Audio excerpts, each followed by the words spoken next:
New this morning, more than 18 years ago, a young woman from Carlisle became the first woman from Pennsylvania to die in combat in Operation Iraqi Freedom. Staff Sergeant Kimberly Fahnestock-Volz, a graduate of Trinity High School, was just 27 years old. And now, all these years later, a special honor proving she has not been forgotten.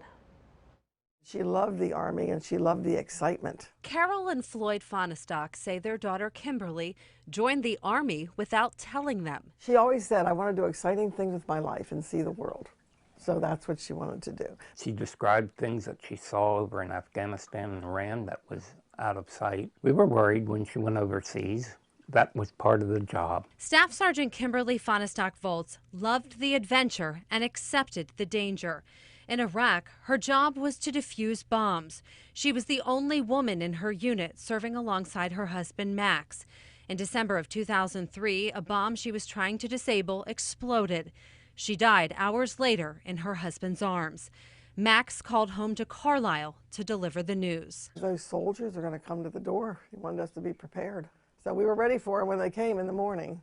I'm proud that she was as brave as she was. I don't know if I'd have the courage to do what she did. It was because of that courage that the Lower Allen Township VFW Post 7530 made the unanimous decision to rename the organization after this exceptional soldier. A lot of people are able to come back in one piece to their families and alive because of the sacrifice and dedication of EOD warriors such as Kimberly Ann Fahnestock-Volz. The building will bear her name. This will be the display. And the space inside. It's not just a name, it's a story of an American who made the ultimate sacrifice. Will tell her story. Kimberly is a shining example of when our nation called, she answered.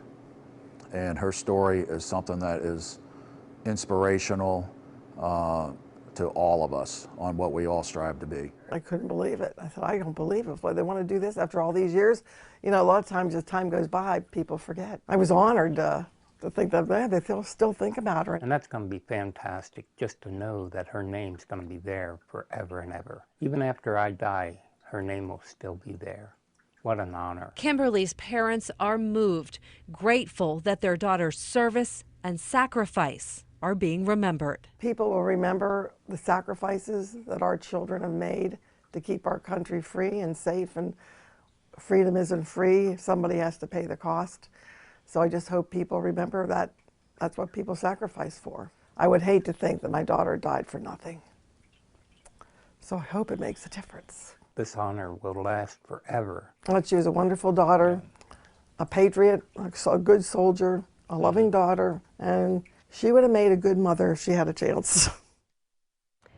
The VFW will be officially renamed during a special ceremony on April 30th. Kimberly's husband, Max, is expected to attend, as are other members of her unit. And this is believed to be one of the first VFWs in the country named for a service member who was killed in action post 9/11. So often you see VFWs named after World War I or World War II soldiers, and deservedly so.